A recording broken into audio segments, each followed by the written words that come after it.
저에게 많은 분들이 상담을 요청하실 때 특별히 기도에 대해서 물어보시는 분들이 많습니다. 목사님, 기도를 어떻게 하면 오랫동안 할 수 있습니까? 또 그리고 오랫동안 어떻게 빼놓지 않고 기도를 할 수 있습니까? 또 어떤 경우에 하나님의 음성이 들려오는 겁니까? 이런 느낌이 들면 하나님의 음성입니까? 저런 음성이 들려오면 하나님의 음성입니까? 참 이런 질문들이 많습니다. 특별히 기도를 하는 것을 통해서 하나님을 기쁘게 하는 게 아니라 하나님의 어떤 음성을 듣고 싶어하는 쪽에 많은 분들이 좀 치중을 갖고 있는 것 같습니다. 그런데 하나님의 음성이 들리는 채널은 여러 가지거든요. 우리가 성경을 읽다가 깨달음이 올 때도 있고, 목사님이 설교를 통해서, 또 내가 생각하지 못했던 사람들을 통해서, 혹은 환경을 통해서 하나님의 음성은 들려오고 하나님의 메시지는 알 수 있는 법인데, 유독 이렇게 기도하다가 내게 스쳐 지나가는 생각이나 어떤 이미지나 내 내면의 소리, 이런 것에만 좀 의존하고 집착하는 사람들이 있다는 얘기죠. 그래서 이런 사람들 같은 경우는 어느 교회에서 예언을 가르친다고 하면 거기 득달같이 달려가는 거예요. 그래서 예언을 배워가지고 오고 하나님의 음성을 듣는 법을 훈련하고. 자, 여러분, 제가 분명히 얘기하지만 예언은 훈련한다고 되는 게 아니에요. 하나님의 음성을 듣는 법은 반복 훈련한다고 그 음성이 들려오는 게 아니라는 거죠. 근데 사람들이 어리석게도 그런 쪽에 관심을 가지세요. 자, 이렇게 내가 하고 싶어하는 부분을 신앙생활에서 찾게 되어 있어요. 제가 어떤 분을 통해서 이런 고충을 들었습니다. 어떤 고충이냐면, 처음에 기껏 잘 교회를 섬기고 신앙생활 잘 하는 것 같다가 어느덧 갑자기 사람이 바뀌었다는 거예요. 갑자기 바뀌어서 다른 신앙의 색깔을 내더라는 거예요. 저는 이렇게 얘기했습니다. 그분이 이 교회의 질서를 그동안 잘 따라온 게 아니고 여기 있으면서도 계속 그것을 탐하다가 내가 원하는 것을 얘기해 주는 사람을 만나니까 그걸 이제 확증을 받아서 들고 나온 거라고. 그러니까 사람은 결국 자기 마음 안에 있는 것을 숨길 수가 없다는 얘기죠. 지금 그래서 사람들이 기도를 통해서 하나님 앞에 영광을 올려드리고 삶을 정말 아름답게 만들려고 하는 것이 아니라 그 하나님의 음성을 듣고 싶은 거죠. 그 어떤 자기의 선호도, 호기심 등으로 인해서 신앙생활을 그쪽으로 영위해 가는 겁니다. 그러다 보면 엉뚱한 결과를 낳을 수가 있어요.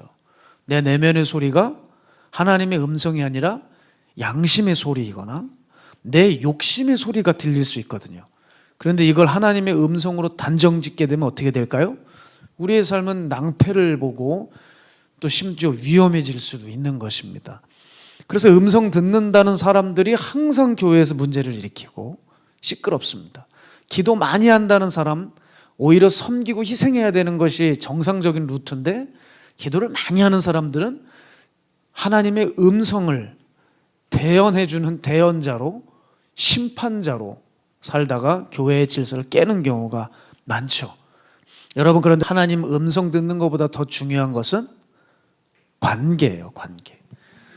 사실 하나님의 관계가 잘 맺어지지 않으면 하나님의 음성이 정확히 들릴 수가 없죠. 이건 상식적인 거 아닙니까? 그래서 하나님 말씀하시지 않은 건데 자기 생각하는 경우가 많은 거죠.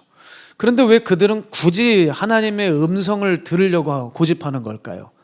그건 거기에 내 욕심이 들어가 있고 그것을 통해 내가 타인과 다른 신앙을 가지고 있다, 신앙의 우월성을 말하려고 하는 것입니다.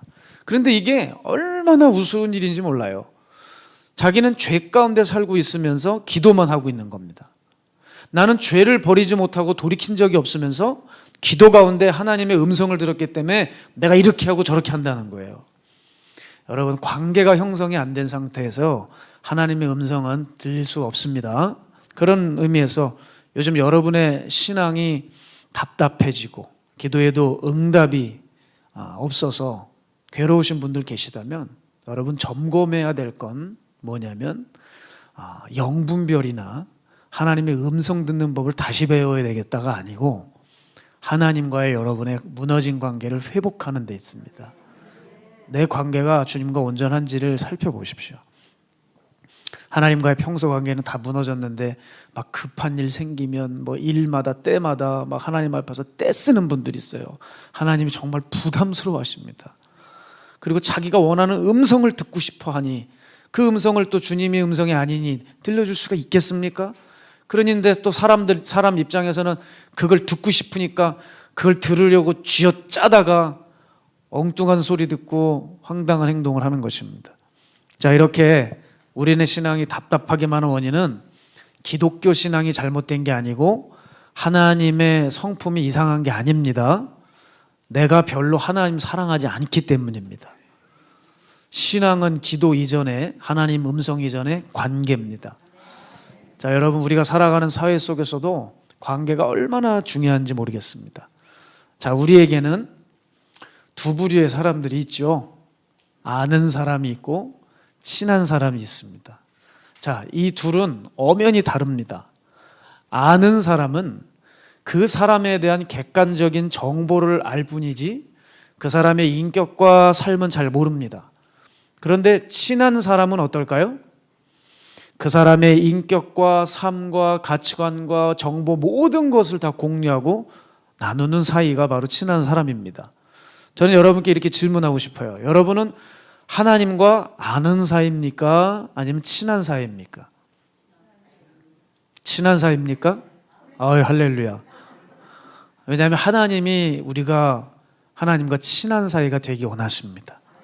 이 관계를 그토록 원하십니다. 그런데 여러분, 하나님과 친하고 싶은데 혹시 그 방법을 모르고 계시는 분들 여기 계시면 여러분, 제가 하는 말을 잘 들어보십시오. 자, 우리가 한 사람과 친해지려고 하면 어떻게 해야 하나? 이것만 살펴보면 하나님과의 관계를 형성하는데 큰 도움을 받을 수 있습니다. 자, 어느 사람과 친해졌어요. 자, 무조건 이 조건을 충족시켜야 됩니다. 그게 뭐죠? 시간입니다. 시간. 여러분, 누군가와 깊이 있는 만남을 갖는다는 것은 그만큼 그 사람과 시간을 투자했다는 것이죠. 저도 제 고향에 가면 베스트 프렌드가 있습니다. 그런데 여러분, 왜 베스트가 되었을까요? 일단 그 친구와 정말 많은 시간을 함께 했습니다. 그 많은 시간 속에서 관계가 맺어진 거죠. 사람들이 이따금씩 나도 성령님과 가까워지고 싶고 성령님이 내 삶에 함께 해주시는 삶을 원해요. 그런데 제가 여쭤보고 싶은 게 뭐냐? 그렇다고 한다면 과연 얼마나 당신은 성령님과 시간을 보내시냐 이 말이에요. 마음은 그런데 나의 일과의 대부분은 사탄과 이 세상의 풍조와 불순종하는 아들들의 그 영들과 함께 살아놓고 말은 성령님과 동행하고 싶다는 거예요. 여러분, 누구와 더 많은 시간을 보내고 계십니까? 할렐루야. 우리 모두가 그래야 될 줄 믿습니다.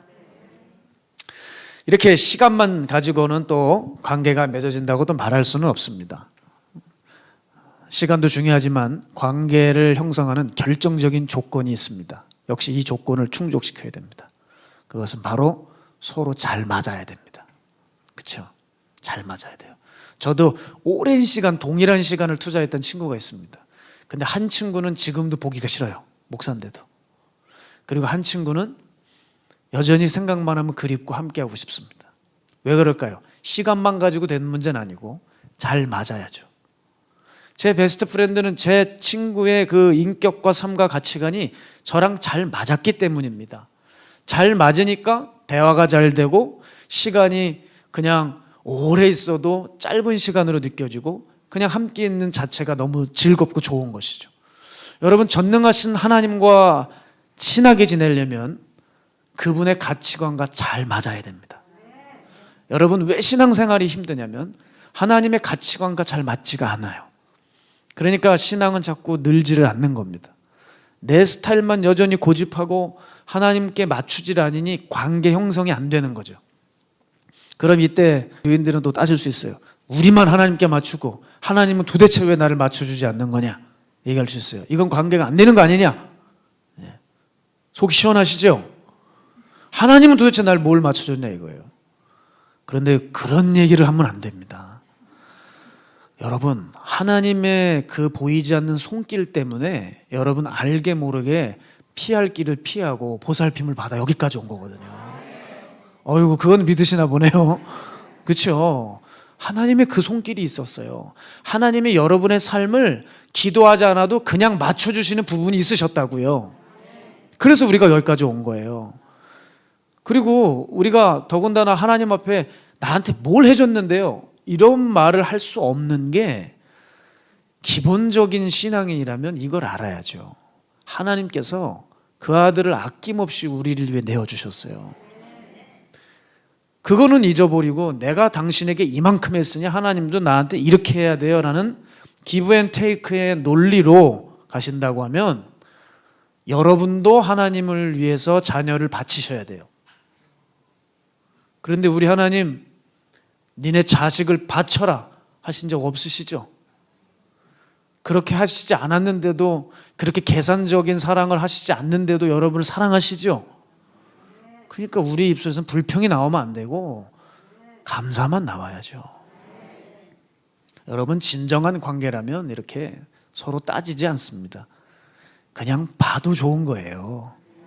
우리처럼요.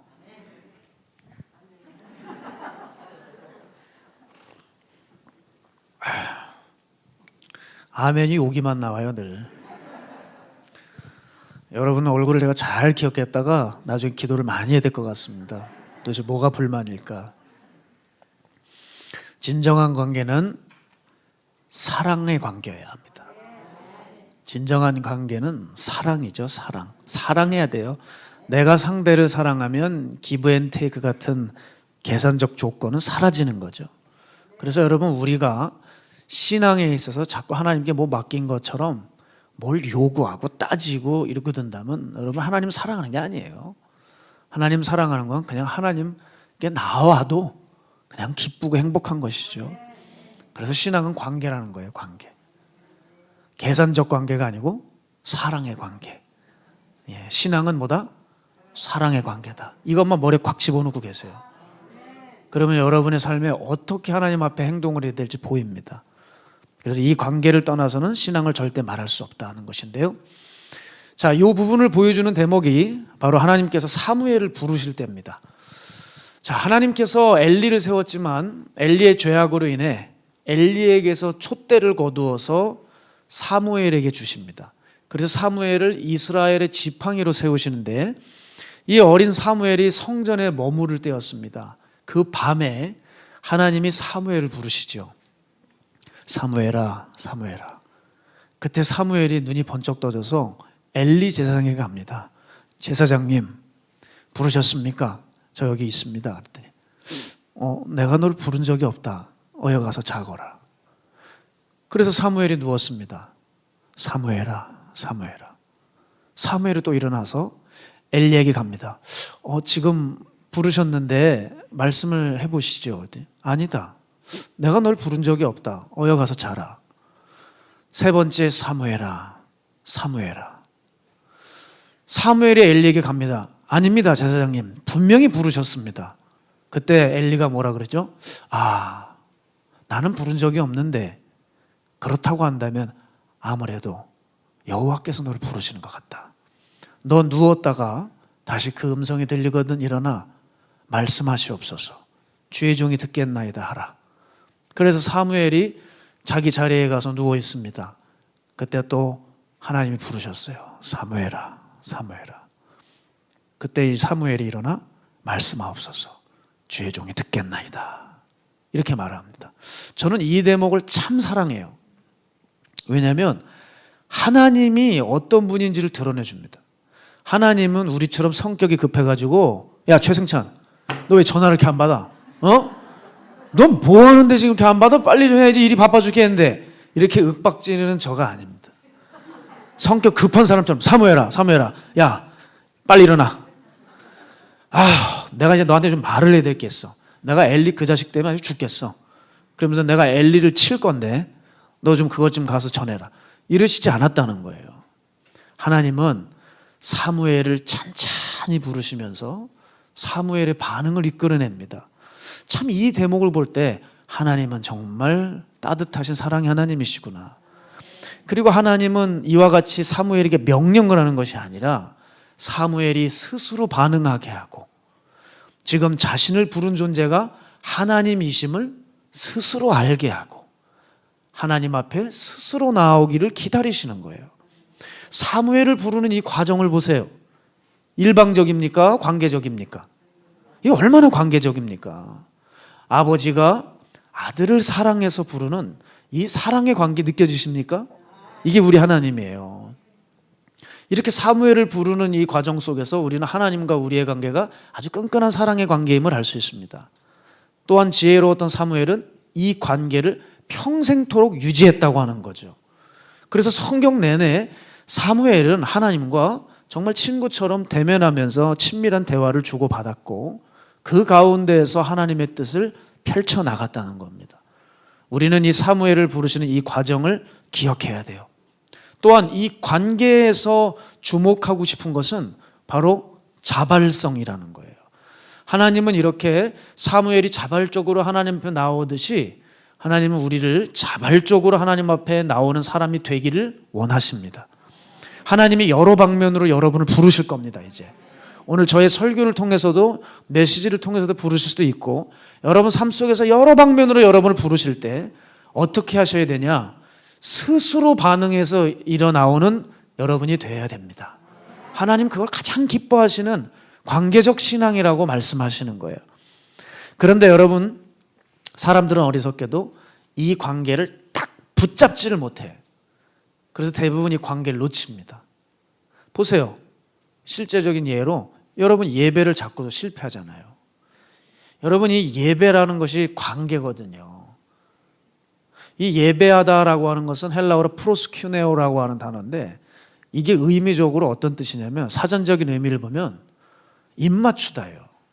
그러니까 예배하다는 하나님과 입맞추는 연애하는 시간이란 말이에요. 그런데 예배를 무시해버리는 거예요. 하나님의 이 사랑의 손길을 딱 거절해버리는 거죠. 예? 왜 여러분 예배에 실패하십니까? 하나님과 동행에 왜 실패하십니까? 이 문제를 다른 데서 찾으면 안 되고 여러분의 관계가 실패한 거예요. 그래서 신앙의 실패는 관계의 실패입니다. 우리가 하나님 사랑하지 않아서 신앙생활이 잘 안 되는 겁니다. 그러니 다른 데서 이유를 찾지 마세요. 아시겠죠? 이제부터 내 신앙이 왜 이렇게 안 느냐? 다른 데서 이유를 찾지 마세요. 정말 본질을 벗어난 그런 생각들입니다. 자, 오늘 이것을 또 어디서 찾아볼 수 있냐면 요한계시록 3장 20절에 보면 주님께서 이렇게 우리를 얼마나 부르시고 함께하기 원하시는지를 이 라오디게아 교회에게 말씀하시는 것을 통해서 보여주십니다. 계시록 3장 20절이에요. 함께 읽겠습니다. 시작.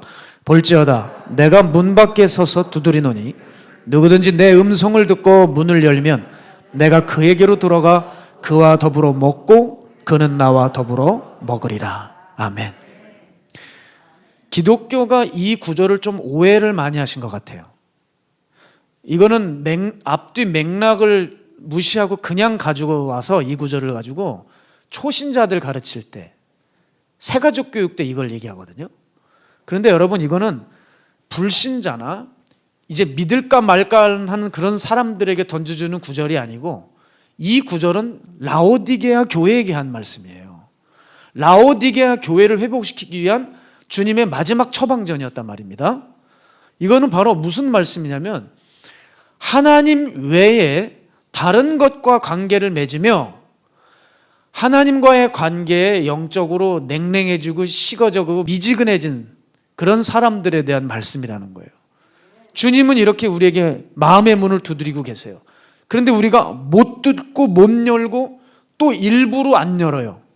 그렇죠? 여러분 들었는데 안 여는 경우 있잖아요. 주님이 여러분의 삶에 이걸 요구하시고 순종하기 원하시는데 여러분이 일부러 그걸 안 들었어요. 그렇죠? 아니에요. 여기 다 성자만 계십니까? 저만 그런가 봐요. 왜 이러느냐? 다른 것과 관계를 맺고 있어서 문을 못 여는 거예요. 자, 어느 남자가 정부와 바람이 나서 어느 집에 같이 있어요. 근데 아내가 낌새를 알아차고 그렇게 미행했다가 그 집 문을 두들기는 겁니다. 그럴 때 문을 쾅쾅쾅 두들기는데 문 열어. 너 거기 있는 거 알아? 할 때 어느 남자가 문을 딱 벌컥 열어주겠습니까? 열어준 사람이 없어요. 그죠? 어떻게든 숨고 베란다로 뒤로 넘어갔다가 떨어져 죽는 경우도 있을 거고 뭐 별의별 일들이 다 있지 않겠어요? 왜 그렇죠? 왜 문 못 열어주죠? 다른 것과 끈끈한 관계를 지금 맺고 있기 때문에 못 열어주는 거예요. 여러분, 주님께서 이 라오디게아 교회를 향해서 어떤 진단을 내리셨어요? 너 지금 영적으로 미지근해졌다. 그거는 뭐예요? 주님 말고 다른 것과의 관계가 아주 뜨겁다는 거죠. 자, 계시록 3장 20절은 그래서 얼마나 관계적인 말씀인지 몰라요. 여러분, 그래서 오늘 내가 주님을 사랑하지 않으면 주님과 함께 먹고 마실 수가 없어요. 동시에 이 말은 중요한 의미를 내포하고 있어요. 사람은 그래서 자기가 사랑하는 것을 가까이 하게 되어 있습니다. 여러분, 점점 신앙의 연수는 늘어가고 있는데 내 자신의 모습을 보면 무엇이 느껴지죠? 누가 보여지죠? 부담스럽게 여러분에게 질문 드리지 않을게요. 제가 여쭤볼게요. 여러분, 제 모습에서 예수님의 모습이 보이나요? 아이, 별로 마음이 없으신 것 같아요. 안 보이잖아요? 저도 영락없이 실패한 사람이에요. 그래서 우리의 근심과 걱정은 어디에 있어야 되는 줄 아십니까? 예수님을 닮지 못하는 데 있어야 돼요. 그런데 대부분 경제적인 것, 미래의 삶, 건강, 자녀 문제, 여기 온갖 근심거리를 두고 있다고요. 그러니까 여러분, 여기에 근심거리를 두고 있다는 것은 무엇입니까?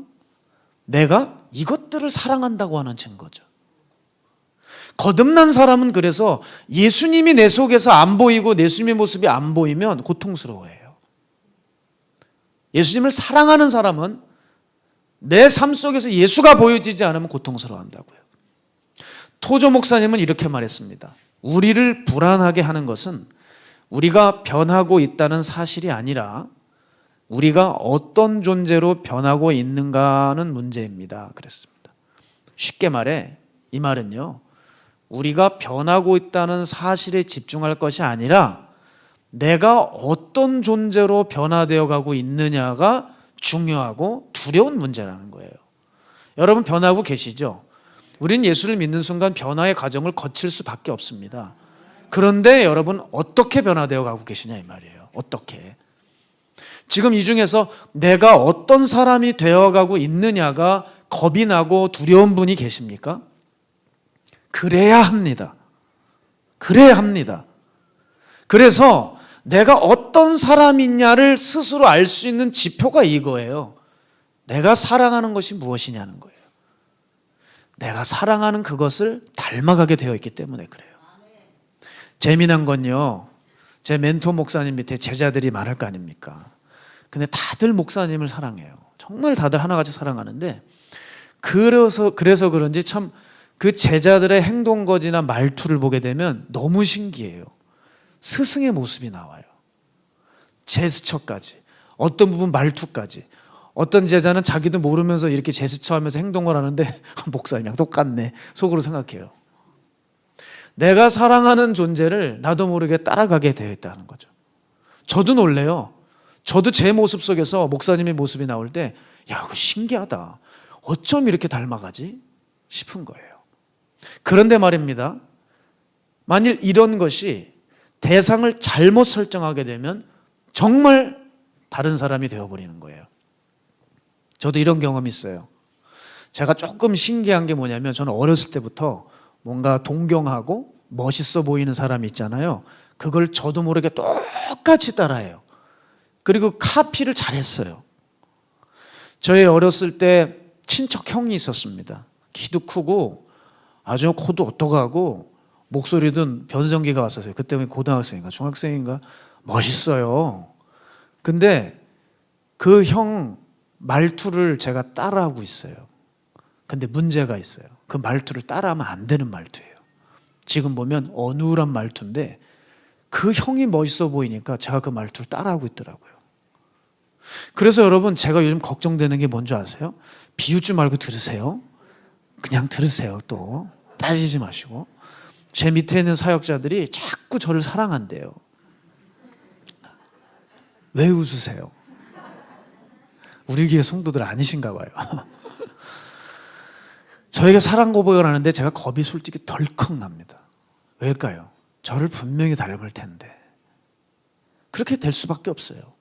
제 잘못된 것을 배워갈까 봐 이게 걱정이에요. 그래서 제 행동 거지를 더 신경을 씁니다.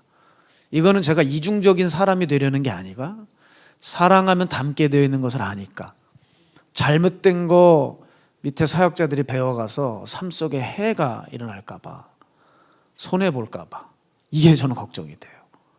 자, 요한은 이 부분을 이렇게 분명히 규정해 놓았습니다. 이게 계시록 22장 11절이에요. 불의를 행하는 자는 그대로 불의를 행하고, 더러운 자는 그대로 더럽고, 의로운 자는 그대로 의를 행하고, 거룩한 자는 그대로 거룩하게 하라. 무슨 이야기입니까? 내가 사랑하는 대상이 무엇이냐에 따라 내 삶의 행동이 이렇게 나타난다는 거죠. 따라서 여러분, 내가 누구를 사랑하느냐는 문제는 결코 작은 문제가 아니라는 거예요. 내가 누군가를 동경하고 사랑하는 것은 한낱 취향이나 기호 따위가 아닙니다.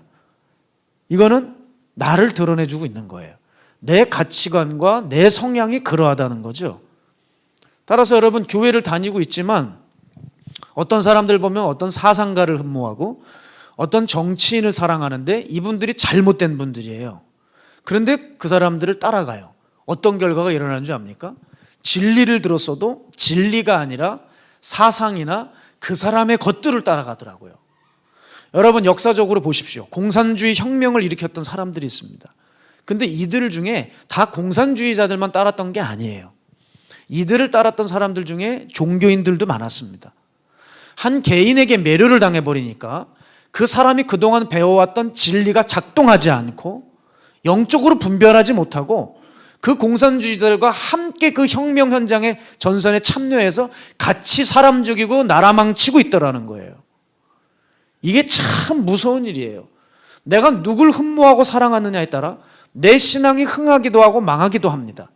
내 신앙의 성장이 일어나기도 하고 신앙의 기형이 일어나기도 합니다.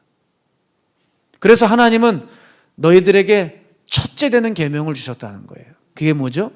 마음을 다해, 목숨을 다해, 뜻을 다해 주 너희 하나님을 사랑해라.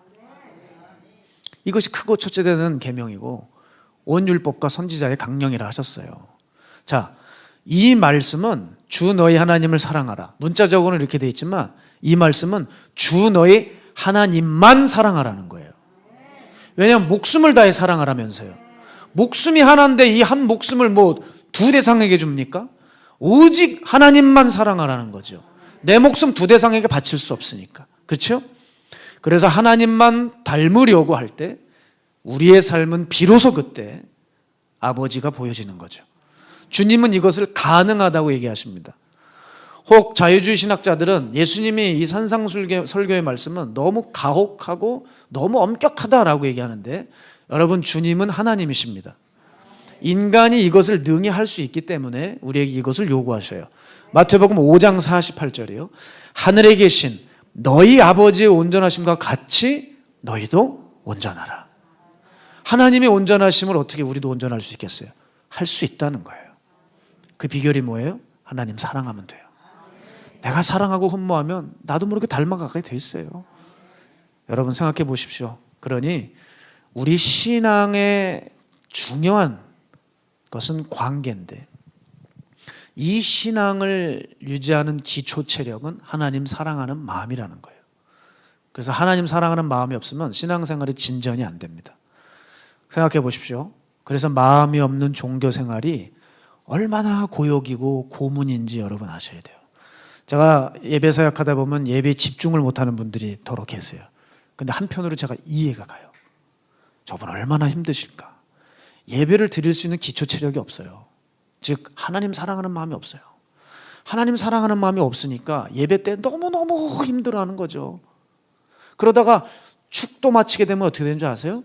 그때부터 어디서 샘솟는지 호랭이 기운이 솟아나와요. 호랭이 기운이 나와가지고 탁 하면서 나갑니다. 이제 내가 사랑하는 것들을 향해 달려나가는 거죠. 남편 밥 차려줘야죠. 우리 애 학원 보내야죠. 가서 영화 봐야죠. 가서 얼른 친구 만나야죠. 호랭이 기운이 솟아나요. 내가 사랑하는 대상들 앞에서는 달려가게 돼 있다고요. 그래서 가끔 예배 때 힘들어하는 분들 보면은 이해는 해요. 얼마나 힘들까?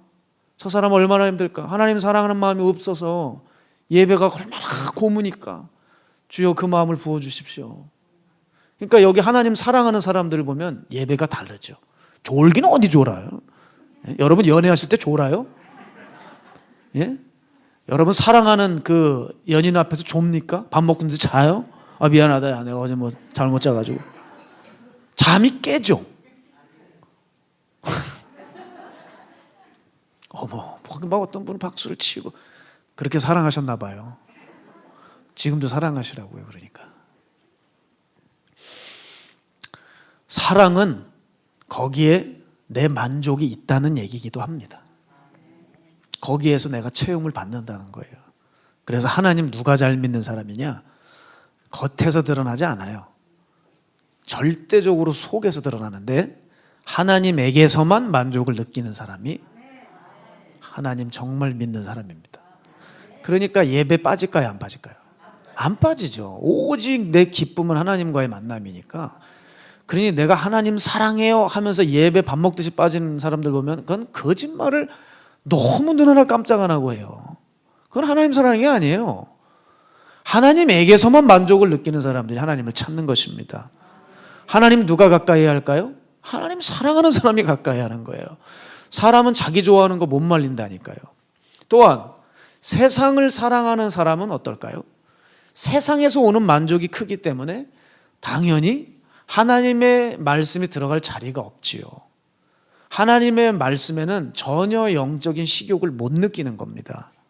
자, 잠언 27장 7절 보면 잠언 기자가 잘 얘기했어요. 배부른 자는 꿀이라도 싫어하고 줄인 자에게는 쓴 것도 다니라. 무슨 말이냐면 내가 배불러 버리면 꿀도 싫대요. 저도 마찬가지예요. 제가 배가 잔뜩 고플 때는요, 집에 들어가자마자 평소에 흥미도 없던 두부 한쪽 구는 냄새에도 위장이 그냥 들썩들썩거려요. 근데 배가 확 불러버리잖아요. 그렇게 좋아하는 고기 냄새가 나와도 흥미를 못 느껴. 느끼하기 짝이 없게 맡기가 싫을 때가 있습니다. 이처럼 사람 마음 안에 세상의 것에 만족을 느끼면 하나님의 것이 들어오질 못하죠. 그래서 주님이 말씀하시는 거예요. 부자가 천국 가기가 너무 어렵다. 물론 부자는 무조건 지옥이냐? 그 공식이 아니에요. 주님이 말씀하신 부자는 돈을 탐하는 자들, 돈이 우상인 사람들은 천국 못 들어간다는 얘기지. 지금 우리 교회에도 부자 있으신가요 혹시? 여러분 지옥 간다는 얘기가 아니고 돈을 우상으로 삼은 자들이 지옥 간다는 거죠. 그런 맥락에서 돈 좋아하는 사람들, 명예와 권력을 사모하는 사람들, 사는데 걱정이 전혀 없는 여유로운 사람들, 이 사람들 하나님 섬기기가 쉬울까요? 어려울까요? 어렵지요. 그만큼. 왜요? 잠언 기자가 말하잖아요. 그는 이미 배가 불렀다. 배가 불렀기 때문에 유익한 꿀을 갖다 줘도 싫어한다는 거예요. 그래서 주를 사랑하지 않을 때 여러분에게 찾아오는 것들이 있는데 두 가지입니다. 첫 번째, 타성해졌기 시작해요. 여러분 요즘 들어 제 안에 심각한 고민이 있습니다. 사람들 안에 느껴지는 것이 있어요. 그게 뭔지 아세요? 삶 자체를 지루해합니다. 굉장히 루즈해요. 코로나 영향인가요? 잘은 모르겠습니다만 굉장히 실증을 잘 내고 지겨워하고 지루해하는 삶이 많아요. 그러니까 사회 전반이나 교회가 보면 다 다운되어 있다는 느낌이 듭니다.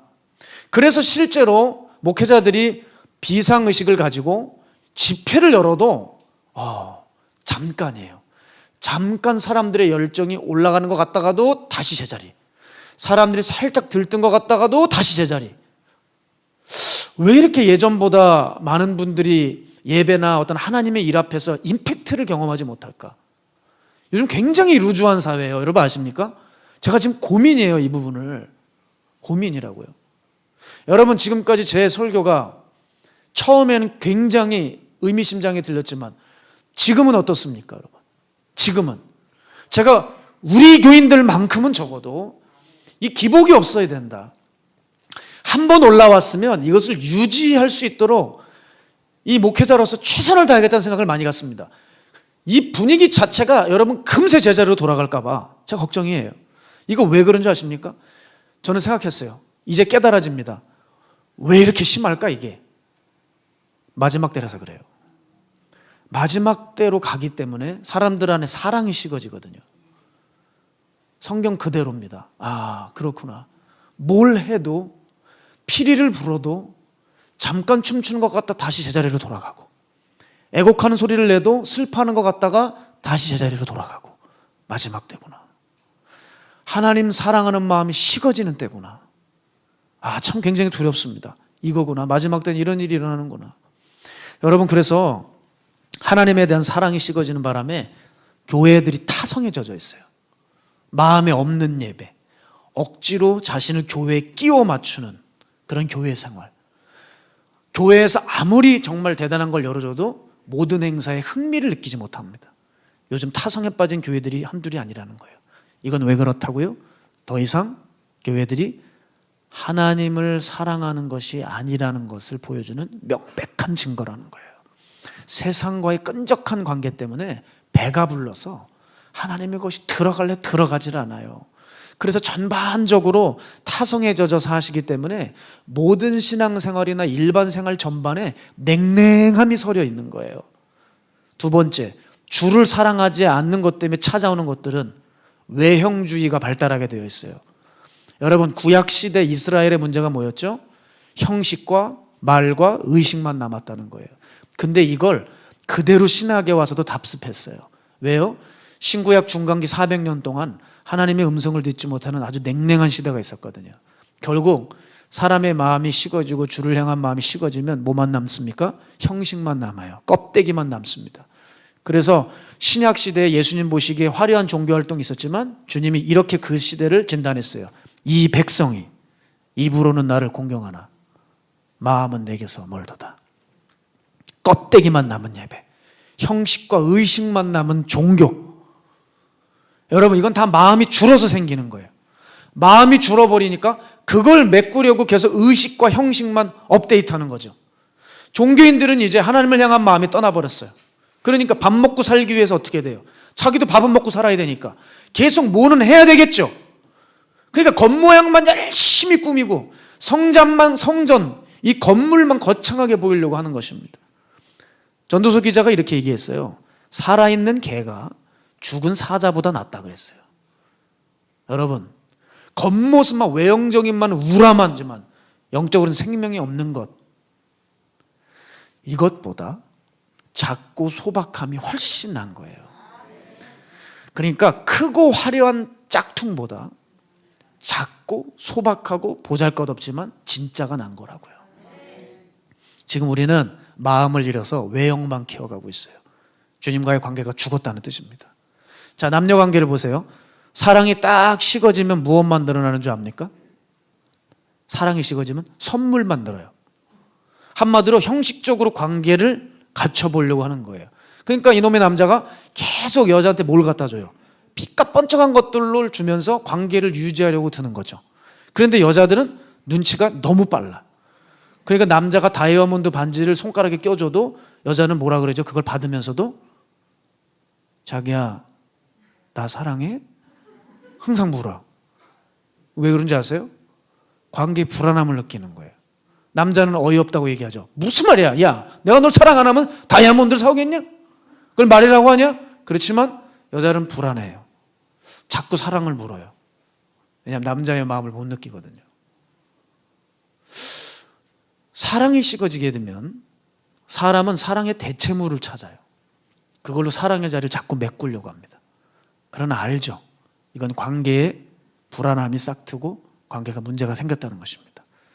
사랑이 식어져 버리면 사람들은 이렇게 사랑을 유지하기 위한 대체물을 찾는데, 그러다 보면 정말 신앙에서 중요한 관계는 껍데기만 남는 거예요. 그래서 주님은 이런 거 구체한 거 다 필요 없고 뭐가 필요하다고 말씀하시냐, 그것을 얘기해 주시기 위해서 주님은 어느 날 이렇게 많은 유대인들이 성전에 나와서 예배를 드리러 올 때 그 광경을 제자들에게 보여줬습니다. 일부러. 그러면서 한 사람을 가리키고 그 사람을 딱 축혀 세웁니다. 그게 누구죠? 세리였어요. 수많은 사람들이 주님 앞에 와서 기도하고 예배를 드리지만 주님은 저 세리의 기도를 들어봐라 하셨어요. 세리가 뭐였어요? 주님, 저는 죄인입니다. 고개를 들지도 못하고 울며 가슴을 치기만 했어요.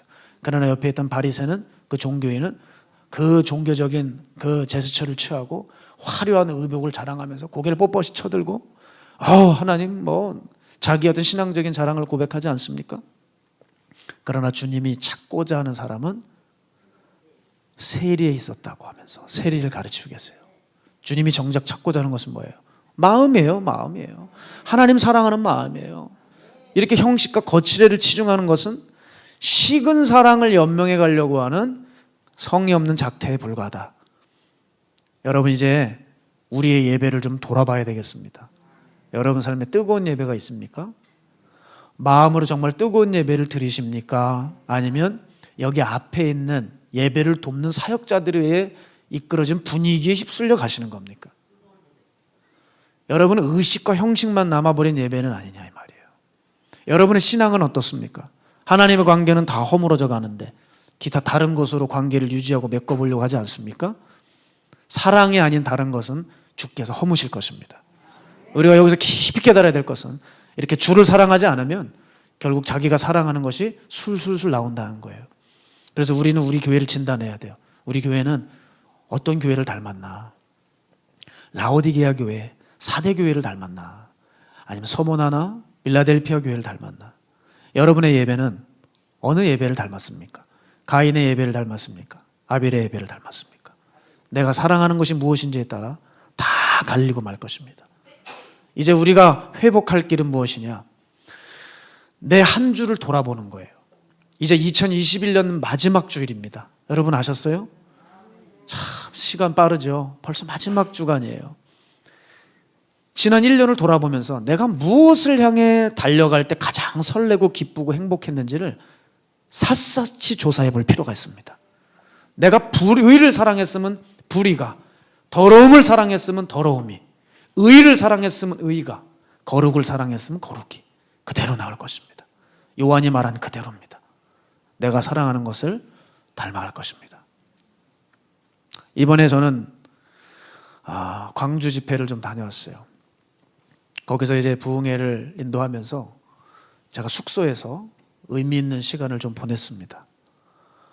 그거는 예배를 준비하는데 참 문득 참 두려운 생각이 들었어요.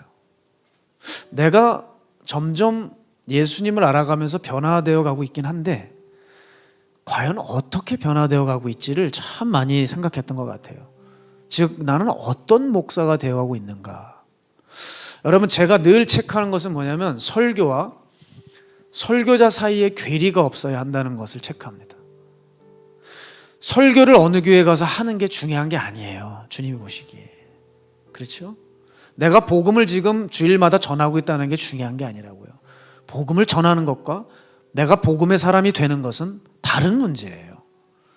제가 설교를 하고 있지만, 집회를 인도하지만 나는 도대체 어떤 마음으로 이 설교를 하고 지금 사역을 이끌어가고 있는지를 저는 따져 물어요. 설교를 하는 doing이 아니라 설교자 이 being의 무게중심을 저는 두려고 애를 씁니다. 왜냐하면 여러분, 말쟁이는 연습하면 돼요. 그런데 살아가는 것은 쉽지 않아요. 말은 해도 사는 건 못할 수 있어요. 요즘 그래서 제게 많은 질문을 던지고 있어요. 넌 지금 어떤 목사냐? 이 질문의 핵심은 이겁니다. 네가 무엇을 사랑하느냐의 문제더라고요.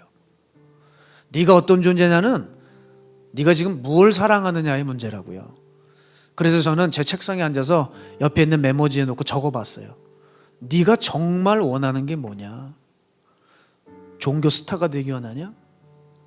예수님이 되기 원하냐? 심각하게 한번 물어봤어요. 저는 스타가 되지도 않는 사람이지만 그냥 한번 적어본 거예요. 뭘까 도대체? 너는 지금 이 바빠진 사역 가운데 네 목적이 뭐냐는 거죠. 저는 그 메모지에 예수님께 동그라미를 치면서 주님, 제가 예수님답게 원합니다. 제가 선언을 했어요. 근데 그 외침은 곧장 이 질문으로 저를 다시 데려가더라고요. 나는 예수님을 사랑하나? 나는 어떤 종류의 되고 싶은 목사를 사랑하나? 게다가 가만 보니까 예수님을 사랑할 수밖에 없는 이유는 예수님이 모든 것을 저에게 은혜로 주셨더라고요. 그런데 내가 되고 싶어하는 사람 혹은 내 어떤 롤 모델이 있으면 그 사람은 내게 해준 게 아무것도 없어요. 근데 참 사람들은 이상하죠. 예수님은 우리의 모든 걸 내어주셨는데 그 예수님을 따라갈 생각은 안 하고 어느새 내 욕심과 내 자아가 투영시킨 그 누군가를, 그 무엇을 향해 달려가고 있다는 거예요. 저는 그래서 더더욱 분명히 깨달았어요. 내가 어떤 사람이 되느냐는 내가 예수님을 사랑하느냐 그렇지 못하느냐에 달려있다는 사실을 뼈저리게 깨달았습니다. 저는 여러분에게 도전하고 싶어요. 여러분은 어떤 사람이 되고 싶습니까? 여러분의 삶에는 무엇이 보이고 싶습니까? 예수님이 보여야 될 것입니다. 그러려면 예수님을 사랑하십시오. 하나님은 사무엘을 그렇게 사랑의 관계로 부르듯이 오늘 여러분의 이름을 부르시며 사랑의 관계로 여러분을 초대하고 계십니다. 이때 우리가 해야 할 일은 뭔지 아세요? 자발적으로 그 사랑의 관계에 들어가는 것이고 시간을 두고 그분께 맞춰드림으로 인해 그분과 가까이 감으로 인해 그분을 닮아가는 것이에요. 저는 이 말씀을 참 오늘 여러분과 함께 되새기고 싶습니다. 하나님을 가까이 하라. 그리하면 너희를 가까이 하시리라. 내가 사랑하고 내가 갈망할수록 그분은 나의 주님이 되어주시고 우리의 삶 속에 어지럽고 오염되고 때로는 추잡한 일들이 있을지라도 주께서 이 모든 것들을 걷어가시고 예수님의 사람으로 예수님이 보여지는 삶으로 바뀌어 주실 줄로 믿습니다. 여러분이 주님만 사랑하여 주님을 닮아가는 그 삶 속에 그 열매가 가득하시기를 주의로 축복합니다. 우리 시간 이 찬양하면서 주님 앞에 사랑을 고백하며 나가겠습니다.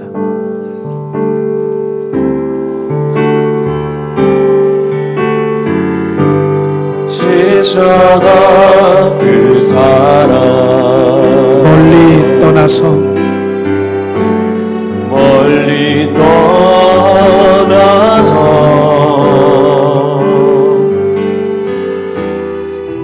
무너진 나의 삶 속에 잊혀진 주 은혜 돌 같은 내 마음 어루만지사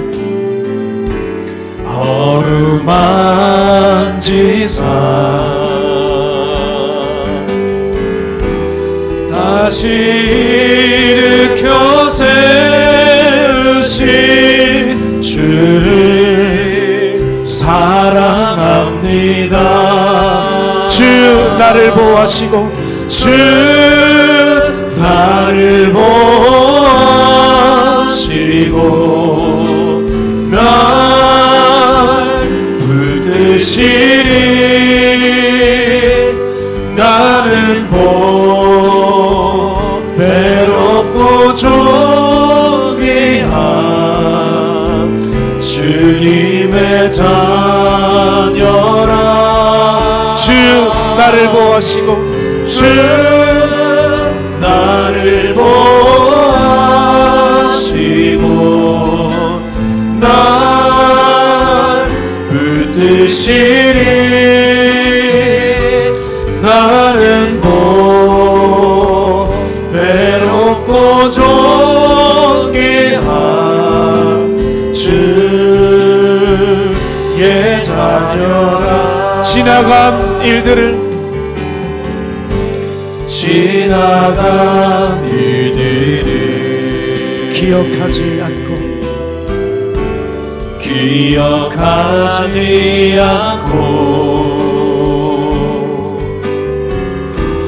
이전에 행한 모든 일 생각지 않으리. 사막의 강물과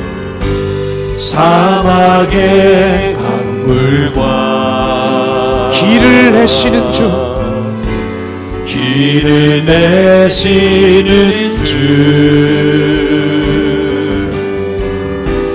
내 안에 새 일을 하신 주만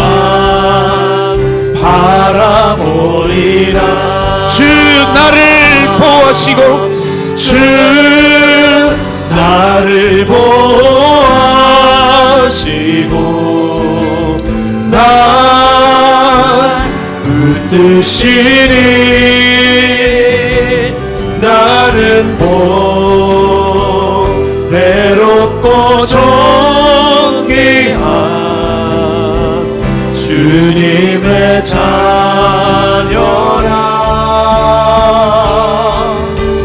주 나를 보호하시고 날 붙드시니 나는 보배롭고 존귀한 주의 자녀라. 나는 보배롭고 나는 보배롭고 존귀한 주의 자녀라. 우리 시간 기도하며 나갈 때 하나님, 오늘 내 삶의 관계는 다 무너졌는데 기타 여러 가지로 하나님 앞에 애쓰고 있는 건 아닙니까? 내가 애쓰고 있는 모든 것을 중지할지라도 하나님 마음으로 사랑하며 사랑의 관계로 들어가기를 소망합니다. 주여, 우리의 관계가 바뀌어지게 해주시고 내가 주님 모시기에 옳은 자로 바뀌고 변화되게 하여 주옵소서. 우리 주님 이름 한번 외치고 통성으로 기도하겠습니다. 주여, 하나님, 내가 무엇을 사랑하는지 모릅니다. 내가 어떤 관계에 묶여 있는지 그 관계에 따라 내가 내 삶에서 어떤 모양으로든지 나타날 것입니다. 내가 사랑하는 것이 내게 나타날 것이고 그것을 닮아갈 것입니다. 내가 사랑하는 것을 닮아갑니다. 오 하나님, 오늘 내가 예수님 닮기 원합니다. 우리 신앙의 목적, 피조물의 목적은 내가 하나님 사랑하는 것입니다. 이 일에 쉬지 않고 노력하여 모두 다 하나님 앞에 인정받는, 사랑받는 존귀한 자녀가 되게 해주시옵소서. 사무엘아, 사무엘아, 이렇게 우리 이름을 다정하게 불러주시는 이 사랑의 관계성 속으로 들어가 내가 하나님을 놓치지 않고 하나님 외에 다른 것과의 관계를 끊어버리고 주님 앞에 새로워질 수 있도록 주여 우리를 붙들어 주시옵소서. 날 붙드시니 나는 보배롭고 존귀한 주의 자녀라. 사랑하는 하나님, 신앙은 관계인데 내가 예수님 말고 다른 것과 관계를 너무 끈끈하게 맺어서 하나님의 말씀이 들어갈 자리가 없고 하나님의 것이 전혀 당기지 않는 우리 정말 버려진 자녀가 아닌 그저 하나님 죄인의 자리에 그대로 있는 것은 아닙니까? 주여, 우리에게 가장 중요한 것은 관계입니다. 주님과의 관계가 회복되는 시간 되게 하여 주시옵소서. 내가 기도를 얼마나 하고 내가 전도를 얼마나 하고 신앙생활의 연수와 경력을 말하기 이전에 내가 정말 주님과 온전한 관계인지를 헤아리는 것이 지혜로운 성도라고 배웠습니다. 주님, 이 성도의 지혜를 놓치지 않게 하여 주셔서 오늘 겉과 외형을 꾸미기 좋아하는 우리들의 종교인의 답습에서 떠나 내실을 갖추고 내 마음의 중심으로 예수님을 사랑하기 원하오니 내가 사랑하는 것을 닮아가게 되어 있으니 주님, 내가 주님 사랑할 때 우리가 감추려고 해도 예수의 모습이 보일 것입니다. 내가 숨으려고 해도 예수님의 자태가 드러날 것입니다. 우리가 말을 할 때도 예수님의 말씀같이 나갈 것입니다. 주여, 오늘 내가 사랑하는 대상이 무엇인지 다시 한번 샅샅이 조사를 하게 하셔서 2021년 이 마지막 주일에 내가 사랑하는 대상을 다시 주님께로 설정하고 고정하여 흔들리지 않게 오직 주 나의 하나님만 사랑하게 하여 주시옵소서. 그 마음으로 찾아 나온 주의 백성들의 예물을 흠향하여 주시고 주님의 마음 있는 곳에 꼭 사용하시어 주님의 물질이 닿는 그곳에 소망이 생기고 생명이 피어나고 하나님의 나라가 세워져 가게 하여 주옵소서. 오늘 예배 시종을 주께 의탁드리옵고 감사드리며 예수님의 이름으로 축복하옵고 기도드렸습니다. 아멘.